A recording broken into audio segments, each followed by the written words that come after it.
sana. Tuangalie kile kitabu cha Mathayo sura ya 9:27. Yesu alipokuwa akipita kutoka huko, vipofu wawili wakamfuata, wakapaza sauti wakisema, "Uturehemu, mwana wa Daudi." Naye alipofika nyumbani kwa wale vipofu waliomwendea, Yesu aliwaambia, "Mnaamini kwamba naweza kufanya hili?" Wakamwambia, "Naam, Bwana." Ndipo alipowagusa macho yao, akasema, "Kwa kadiri ya imani yenu mpate." Kwa hiyo imani ni jambo ambalo linaponya, na hakuna tabibu anayeweza kufanya habari ya tiba kabla hajakuuliza. Kwanza akuulize, uliuguaje na ikawaje, ulikwisha tumia dawa gani? Na wewe mwenyewe uliyemwendea tabibu, umemwendea kwa sababu unaamini ukifika kwake, kile atakachokushauri, kile atakachokisema kwako, na dawa atakayokukabidhi, una imani kwamba utapona. Yesu lazima akawauliza. Alivyowauliza kwamba mnaamini, na wao kwa sababu wana shida wakasema tunaamini. Kwa hiyo imani inaleta uponyaji. Imani inaleta uponyaji. Imani ina matokeo mazuri. Imani inabadilisha maisha ya mtu. Imani hata aliyeonekana kwamba ni jambazi anaweza kauacha ujambazi, ni kujutia ule uovu wake tu, kwa sababu alikwisha sikiliza neno la Mungu, kama tulivyotangulia kusema katika kile kitabu cha Warumi 10:17 kwamba imani chanzo chake ni kusikia, na kusikia huja kwa neno la Kristo. Kubadilika ni muhimu. Imani walimuuliza. Lakini sasa kwa nini watu sasa mabadiliko hayawepo? Mabadiliko yanakosekana kuwepo kwa sababu kuna mhubiri mwingine mpotofu ambaye ni Shetani, na yeye amewaaminisha anayoyaona, anayoyajua. Anawaaminisha kwamba hiki sio. Yeye kazi yake ni kupindua ukweli. Yaani Yesu anaponya, yeye anasema Yesu haponyi. Yesu anaokoa, yeye anasema Yesu haokoi. Na yeye ana watu wake wanaomwamini. Sasa kama ana watu wake wanaomwamini, lakini sisi tunamsema Yesu aliyekufa akafufuka, mwenye uzima, mwenye roho wake ambaye ni Roho Mtakatifu, mwenye kumbadilisha mtu, mwenye kumponya roho pamoja na mwili. Huyo peke yake, si mtu mwingine. Vipofu wale akawagusa wakapona. Lakini swali akiwa amewauliza, mnaamini? Na wao wakajibu tunaamini. Alivyowagusa wakapata kupona. Kwa hiyo imani inaleta uponyaji. Imani inaleta mabadiliko. Imani, kwa mtu ambaye ana imani, ana matokeo makubwa. Anaishi kwa ujasiri mkubwa. Haishi kwa mashaka. Hata kama yuko karibu kufa, anaona kama mbele yake kufa hakupo. Anaona kufa mbele yake hakupo, maana hata akifa bado anaona kuna kuishi mbele yake.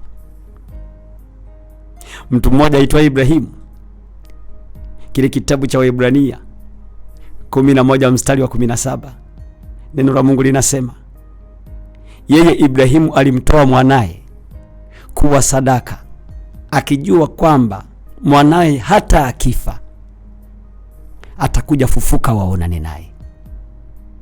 Ni imani.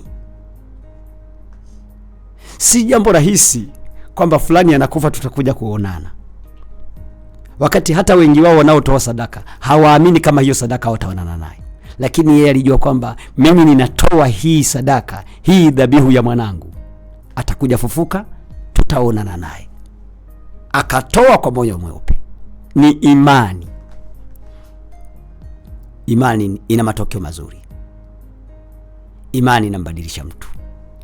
Msikilizaji wangu anapokuwa ananisikiliza, abadilike, awe na imani ya Yesu Kristo, aokoke, ayaache maisha yake yale ya kale, yale ya matendo mabaya, ya uvutaji wa bangi, ya kulewa pombe, ya uuaji, ya usaliti, ya ulevi, ya uzinzi. Aokoke, amwamini Yesu kuwa Bwana na Mwokozi wa maisha yake. Na hata kama ni mgonjwa, aone kwamba akiamini, akiombewa, anaweza kapona. Akiamini tu, asiangalie shida yake ilivyo kubwa. Pengine alikwisha tumia dawa nyingi, amepanda na kushuka, hiki na kile amekitumia, hajapata afya, hajapata uponyaji, hajapata uzima. Leo akiamini leo, uzima nao, uponyaji nao, amani anayo, furaha nayo. Yote yaliyoibiwa yanaweza yakarejeshwa kwa imani. Yote yaliyotekwa yanaweza yakarejeshwa kwa imani. Ni kuamini tu. Akili yake ailazimishe, moyo wake aulazimishe kwamba katika hiki naamini kwamba mimi hata kama nikifa, basi mimi ni wa kuishi, sio wa kufa.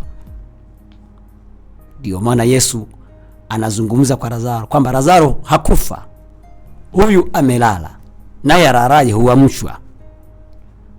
Muda ulipofika, akamwita Lazaro, Lazaro akaonekana. Wewe msikilizaji wangu anapokuwa anisikiliza, aamini tu kwamba kwa shida yake, kwa tabu yake, kwa mateso yake, aamini, akiombewa anapona. Nishuhudie kidogo kwanza. Mwenyewe mke wangu ameugua miezi 6 akiwa ni mwehu. Miezi 6 nguo ametupa, lakini ameombewa, amepona. Mama yuko vizuri, akili yake imerudi. Mtu alikuwa akifika akimwangalia ni kuangusha machozi. Mama hajitambui, anapiga kelele usiku na mchana, hajui kilichotoka wala kilichoingia, hawajui watoto wala hamjui nani, lakini kwa kuamini yule mama mpaka sasa ni mzima. Bwana Yesu asifiwe sana. Amina. Tumalizie sasa mtumishi kwa maneno ya mwisho. Ndio. Mimi kwa maneno ya mwisho tu niseme kile kitabu cha Waebrania 11 mstari wa 6 kwamba pasipo imani kumpendeza Mungu hakupo. Pasipo imani kumpendeza Mungu hakupo. Ili umpendeze Mungu maisha yako yote, uwe na imani, kwa sababu kila jambo linasimamiwa na imani. Bila imani hakuna maisha.